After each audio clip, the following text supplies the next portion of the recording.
I like to cuddle and hug. I love stuffed animals. See, I have a new one. What should I name him?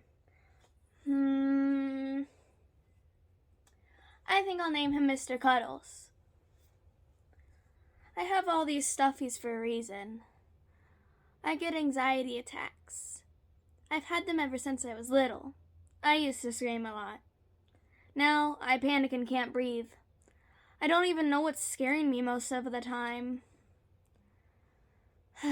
So I have these cute little guys that I hug the stuffing out of them. It's the only thing that seems to help. Well, not always. Today I had 6 anxiety attacks. That must be a new record. It's the new school. All the new classes and the new teachers. Why can't we just stay with the same teacher all day? I hate all this switching around. I'm a nervous wreck. I don't know what I'm doing. So that's why I carry a stuffy. I need something to help me get through the day. Something to hold on to. I just wish they could hug me back. Hey, they call me Dumper. I got the nickname when I was a youngin'. I was watching that Bambi movie. Every time I would see Thumper, I would get so excited I would take a dump in my pants. I love that rabbit for some reason. He just made me so happy. So happy that I messed myself. We all need something like that in our lives. Something that makes us so happy we lose control. When Mom finally got me potty trained, she didn't let me watch the movie anymore. So I had to find other things to make me happy. Not much did after that though. No Dolly or Sweetie made me that excited. No boy could either. When I got old enough to like boys, that is. They ain't worth nothing around here. Boys here could never make me happy. I tried dating some, but it never works out. There ain't plenty more fish in the sea. These is shallow waters and they're pretty slim picking. Seems like half of them are my cousins. I am not the cousin kissing type. And the ones left over are the catch and release kind. Because when you get one, you quickly want to throw them back. So, when I started breaking up with them guys, my nickname came back to haunt me. All the boys started calling me Dumper again. That's the problem with the small town. Things stick around from your childhood. You get a reputation and you get stuck with it. Everyone sees you one way and there's no way out. I could become the smartest, prettiest girl in town and everyone would still call me Dumper. I could go off and feed African children and curry Ebola and win the Nobel Peace Prize and come home and they'd still call me Dumper. Why? Because it's easier, I guess. Easier to keep you in your place. That way no one gets out of hand or too important. Know your place and play your part. Being a new kid at school is like discovering a new planet.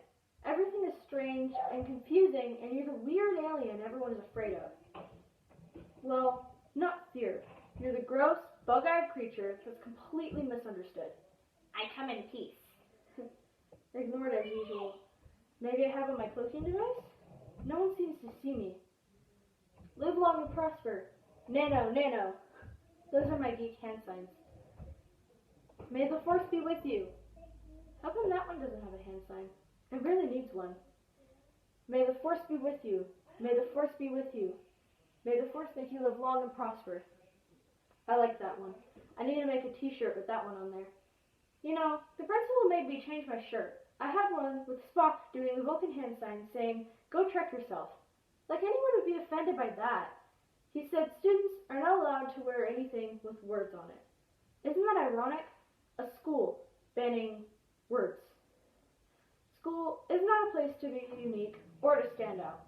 They have this mold they want everyone to fit into, and if you're not a certain way, the whole school rejects you and says they're not your type. Rejection. Life is all about rejection. I am proud to say that I have been the last to be picked in any school activity, especially sports. To make sure I am last to be picked, I always limp so they think I'm a liability. And if they don't notice the limp, I added a nose pick, because who wants to pass the ball to a nose picker?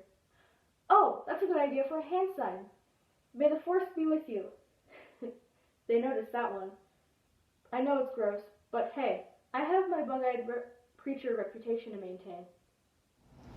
This is me, the mummy girl. Mummy dearest, I want my mummy. I just had to get those jokes out of the way for you. I'm sure you're wondering what happened to me. I'm telling everyone I got plastic surgery, but not to make myself more beautiful. I'm removing my nose because everyone here stinks. I hate it here, and I have a pretty good reason for my bad attitude too. The kids here think that they are so funny that they thought they pushed me through face first through some glass. They wanted me to get a good look at their trophies in the big trophy case outside of the principal's office. They think I'm jealous because I was staring at their trophies. They thought I was wishing I got a touchback or a home down, or whatever they call them. Or maybe they thought I wanted to be some bubble-headed cheer girl. Oh, come on. Actually, I was standing there, wondering why there can't be drama trophies, or charity trophies, like best server in the soup kitchen. But no, the awards go to all the tight pants and short skirts. Bravo, society, bravo. Way to glorify the important things in life. Beautiful people stink, and that's why I want my nose removed. Their souls are rotten, and I'm tired of smelling their stench.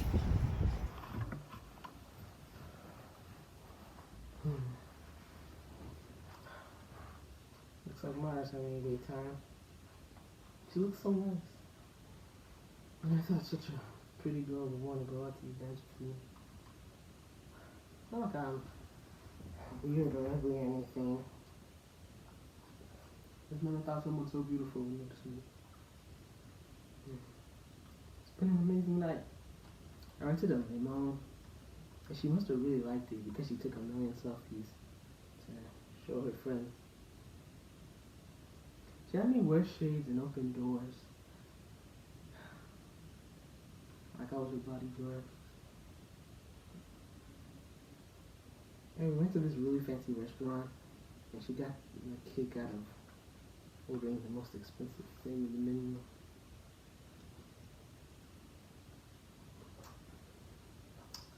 Now she's dancing with her friends, having a wonderful time.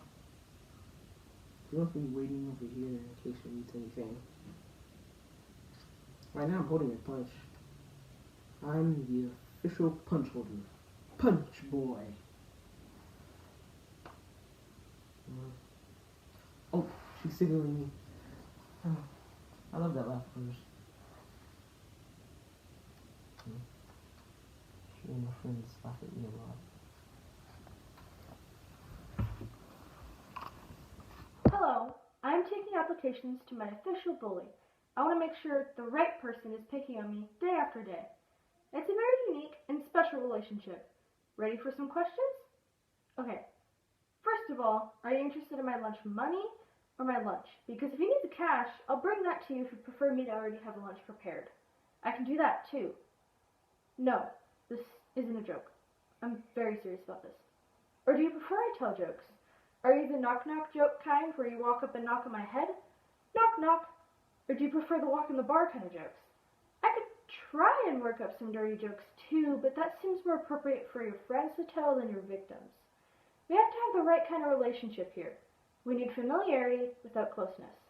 I can provide services such as homework preparation and go foreign in return that I only ask that I receive swirlies at the end of the day so that I can go home and shower afterwards. And then one more thing. The most important part of all of this, I ask for your protection. I want you to protect me from all the other bullies. It has to be an exclusive bullying arrangement, and you have to make sure you step in at the first sign of any danger from other bullies. I like my day to be predictable. Deliver your homework in the morning, lunch or lunch money at noon, and a ephemeral swirly or wedgie in the afternoon. Yes, I will even throw a few wedgies into the deal. So what do you say? Do we have a deal? Good. Sign here, please. Why can't everyone just leave me alone? They follow me after school and harass me. I go home and they harass me. Maybe I need to stop shopping at Target, because that's what I am, a target. People love to pick on me. The bullies have to take a number because I'm the favorite person to hate on. I'm sure it's some kind of stress reliever. They take out all their frustrations on me. I guess that's my purpose in life. At least I have a purpose. It would be a shame if all that torture didn't have a purpose. Then I go home and get harassed some more. So I'll just stay here behind this tree forever. I love this tree. I do a lot of hiding behind this tree. Sometimes I even climb up and hide in the branches if I feel really scared. Sometimes I wish I'd fall out of the branches and break my neck. I dangle on a branch, begging myself to let go, but I'm never brave enough to do it. And I wouldn't want the tree to feel bad. I mean, this tree has been with me all these years. A quiet refuge on the border of madness and insanity, safe from the madness of school and the insanity of home. I'm tempted to build a treehouse and stay here forever. Or maybe I'll lay in the middle of the road and get run over. I'm tired of hiding. You want me? Come and finish me off. Put me out of my misery. Either go around or run over me, because I'm not moving. I suffer every day. You don't even see it. You don't even hurt inside of me, do you? But it's too much to hold inside anymore. I can't handle it. I'm going crazy. I fear in crippling me. I have to drag myself out of bed and force myself to live each day. Sure, I put on a happy face. I bet you think that I am the one who is cheerful. No one cares to see the pain under my skin, the pain that's ripping at me and tearing me apart. What's wrong with me? You sure you want to know? I feel like I am never good enough.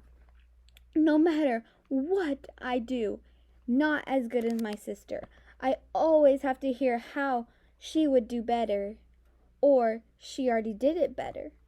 Why does she want to ruin my life? She just wants to blot me out like I am some sort of mistake. I just a copy of a copy. Not as good as the original. Not as good as you. You're so perfect. Everyone around me is so perfect. And there was nothing left over for me. Nothing. I am the leftover failures. I am the fatty waste you toss to the dog. Why does everyone think I'm so horrible? Probably because I am. A horrible creature, doomed to walk this earth and suffer for you. I am hurting so bad inside, cut off from everyone, punished for some past life wrongs. What did I do in the past life to deserve this? Or am I paying for the sins of my father and mother? Am I your sin? Or do I remind you of some sin you want to forget? Or am I a disappointment that keeps disappointing? I'm even a disappointment to myself. I would never be my sister. I don't want to be my sister. I hate everything about her. But I don't want to be me either. Sometimes I want to fade away, become a shadow, fading away, forgotten. Maybe if you forgot me, I will make you sad anymore. Welcome to Parenting 101. Lesson 1. Kill off his passion. You can't have him too excited for anything. And if he likes it too much, there must be something wrong with it. Little did they know it don't really want it more.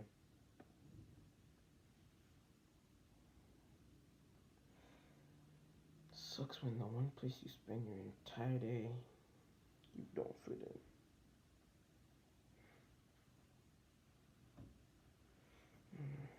It's not like home's any better.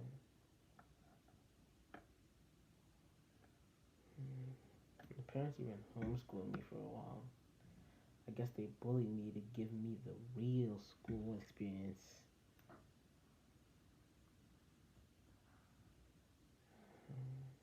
They were always fair. Dawn said, because I was never good enough for anything. I was never able to walk on water, and I wasn't able to turn water into wine.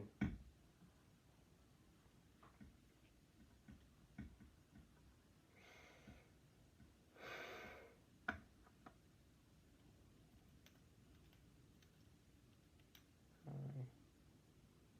wonder what my parents were like as teens. I wonder if we were all teens together, what they'd be like.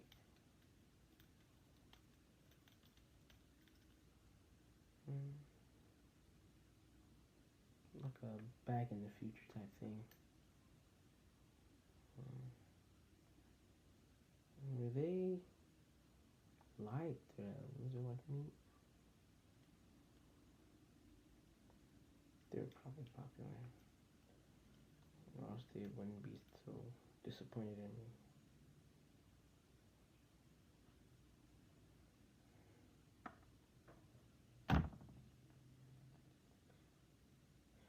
If they were, he'd understand.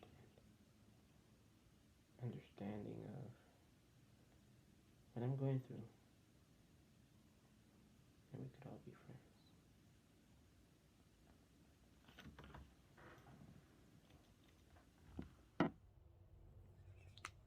Parents.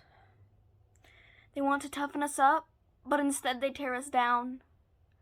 Why does being tough mean being mean to your kid? I thought everyone was this way. So many people in my life are this way. Don't be a crybaby. Don't be a wimp. Quit being so sensitive. But then I found you. We build each other up, and that makes us so good for each other. And being sensitive doesn't seem so bad anymore. Being sensitive just means that I'm more caring and loving. How can that be bad? To them it is, but it isn't to you. And that's why I'm falling in love. This terrible thing. It happened to this girl I don't even like. And no one knows who did it, except for me. Do I tell? It's between what is right and what will ruin your life. I don't even like her. She brings it on herself. Why does she have to be so weird? And if I do tell, everyone will turn against me. I'll end up like her, an outcast, invisible. Is that how it happens? One little thing you do turns into a leaper? Social leprosy. The right thing feels so wrong. I know I'm supposed to tell the truth, but the truth won't set me free. The truth will ruin me. Keeping quiet will ruin her. And I don't know if I care. I guess that's what happened to all those guys who stood up for what was right. Gandhi shot, MLK shot, Jesus crucified. I'm no Jesus. I wonder if she could ever forgive me. She can get over it, right? Forgive me. I don't want to be crucified.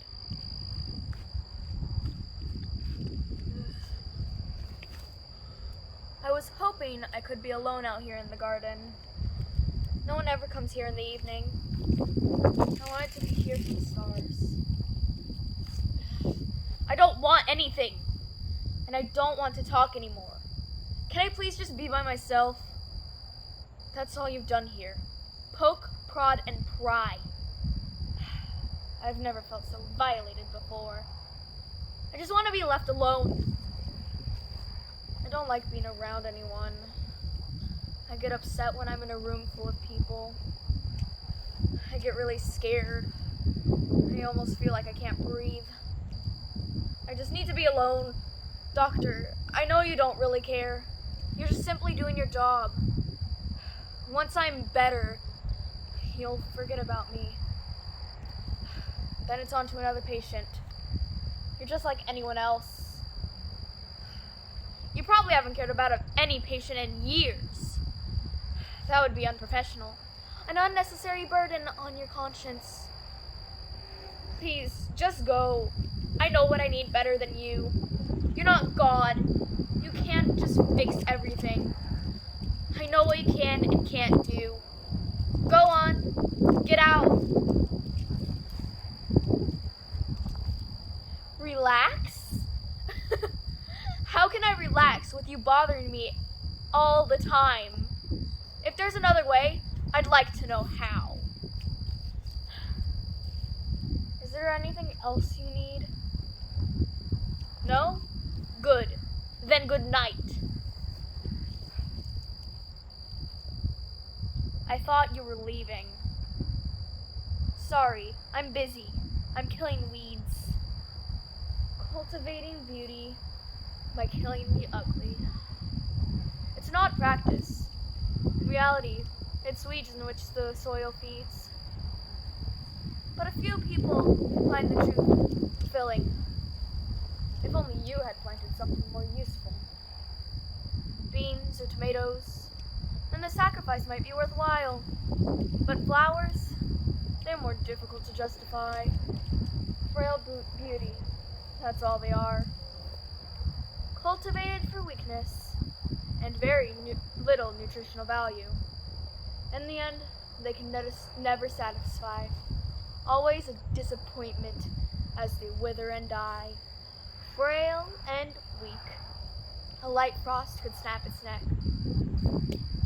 So easily smitten by one little insect.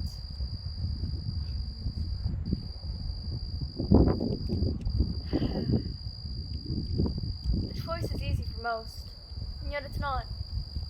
I suppose most people don't give it much thought.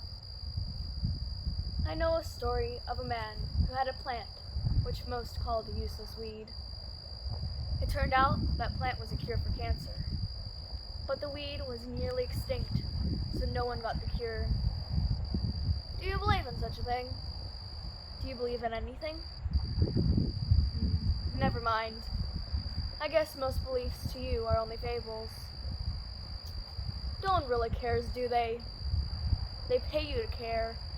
Everywhere, it's the same way. People should only fix what's broken. Why couldn't you just leave me alone? Nothing was wrong with me before you found me. I was happy at home, alone, shut out from the world, protected. I had to be alone. I needed to hide. I had no choice. I had to get away. I couldn't live like the others anymore. Why do you want to know all of this? I said I don't want to talk anymore. Leave me alone. I don't have to tell you anything. I'm not a little kid.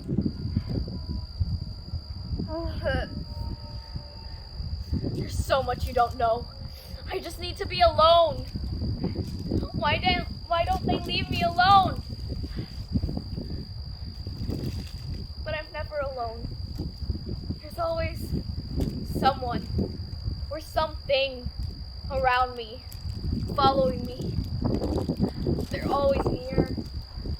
Spirits, ghosts, shadows of the past. Ghosts have always been with me, not by choice. At least, not on my part. It just happens. I don't want to believe, but they force themselves on me. Perhaps the old Indian woman did it to me. I lived in her house far too long as a child. At night, footsteps pace the ceiling, over and over, an impatient march. Forever in step to a silent drum. If only this had been my only encounter, I could dismiss it. The house is settling, my mother said. But this wasn't all the house did. Lights dimmed and glowed, her ghostly will stronger than the new world magic conjured by GE. I slept in my room. Well, not really slept. Sleep was never something I did much of, especially early on. My worries at 7 far outweighed my need for sleep. Awake. Forever awake. My father had left me. My mother. And I was always worried Mother would leave me too. I wish the ghosts would go, but they linger. Always lingering, never really gone. The old Indian woman was my first. She rocked beside, all in white. My eyes locked on hers, her eyes giving me a worried look, as if I were the one who had expired. Fear making my head sink deeply into comforts. My eyes atomed by my lids. How long she waited, I'll never know. By dawn, I ventured a look, and she was gone. Or perhaps she was never there. Thinking the apparition a dream, I told my family, and their eyes betrayed them. Others had known her too. My mother had a vision. She did not go questing for it, though. An old Indian, young to most, who saw her, once lived on this land. A servant. A girl died here. She at her side. By her side rocking. And the girl died. I wish I could have been there for her too. Spirits dog me. Just when I no longer believe, they appear. Flashing white lights. A cold touch. They returned. Even now. But this time it was too much. Another place. Another spirit. This time, it was someone I knew.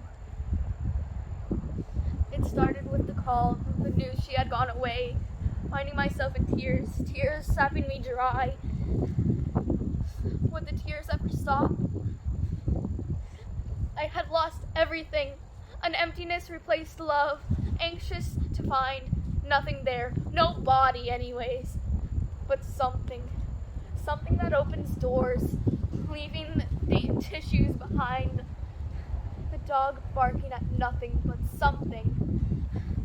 Finding things in new places, things going missing, the locked door open. Explanations fly, knowledge, our protection began with the cold. Spots of cold, a moment of normal, then cold, as if the heat were sucked into another dimension. These don't bother me as much as the touch, the handless touch of nothing. Something grabbed by arm, but no one was there.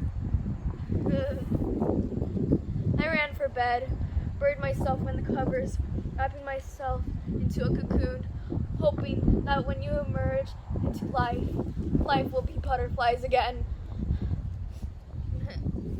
But only children believe in butterflies. Adults know or learn that life is full of moths, caterpillars, and worms. But when I'm alone, fear sets in. I wonder, do I really need to be alone?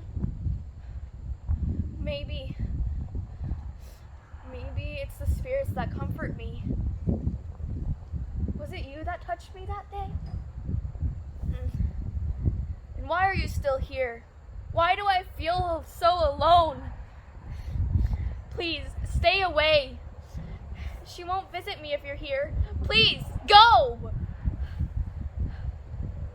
Mother? Mother, is that you? Mother, I'm sorry. I'm so sorry. There's usually no one to listen. At least, no one who's willing to stand. Why are you still here? What is the use of talking if it doesn't do anyone any good? Do you believe in the afterlife? Like heaven and gates and angels and pearly gates, free of all earthly strife? I think it's a lot less denied than that. I think maybe we all end up in a part of a greater whole, a tiny molecule in a bigger being, or a star in a vast universe. We all return where we came from, whether it's God, the Great Spirit, or something else. But I know that's where we'll be. Everything around me seems to point to the same conclusion. Ashes to ashes, dust to dust. Where we begin is where we end. The earth gives us life through what we eat, and we give her life when we die. The source is the finish. Rain that feeds the river comes from the sea. To each beginning, there is a definable end. I know it's getting dark, but I don't want to go back inside anymore. I don't like my room. This is where I want to stay. You can't keep me caged any longer. Locked doors won't hold me anymore. Did you know I can fly? I'm leaving all earthly matters to you. I belong near a different sun. I wish I were that star over there, the one by Orion. That way, I'd never be lonely. It's so free out there. No one can touch you or hurt you. You can simply shine. People don't like it when you shine. That's why stars are up there and not down here. Humans think the brightness is offensive. My mother is a star now. She always seemed to like me. But stars don't like it very well where they don't be stars anymore. I want to be a star. Stars have meanings. Stars I understand. Now, those stars up there, for me, the stars on Earth burned out too quickly.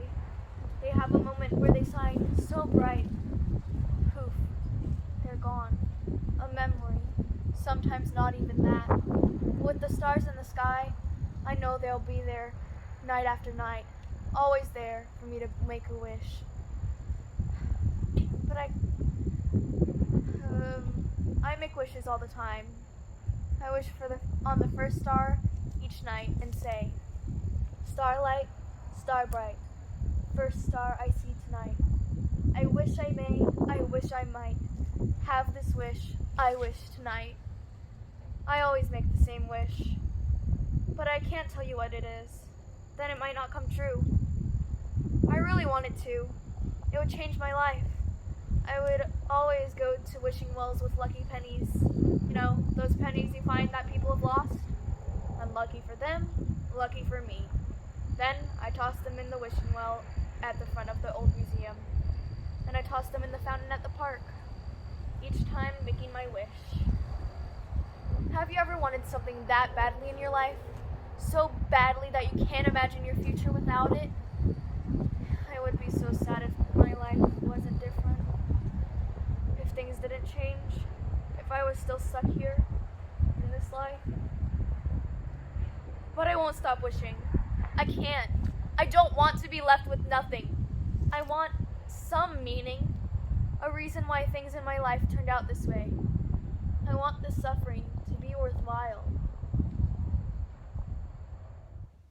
Look, I know this sounds stupid, but you need a band together. There's safety in numbers.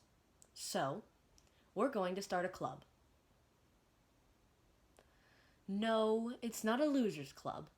The best way to stop being bullied and stop being victims is to find others like you and work together. You know, like watch out for each other. Bullies want to pick us off one by one, but they avoid a group. They look for weak ones who stray from the herd and try to pick us off when we're alone. But if we stay strong and stay together, we can survive this. Come on, people. You came to me because you had a problem. You are picked on. You are victims. And this, my answer. All of you can work together and turn things around. We're going to be a club that helps others. We'll be the helpers instead of the herders. We'll find ways we can make things better.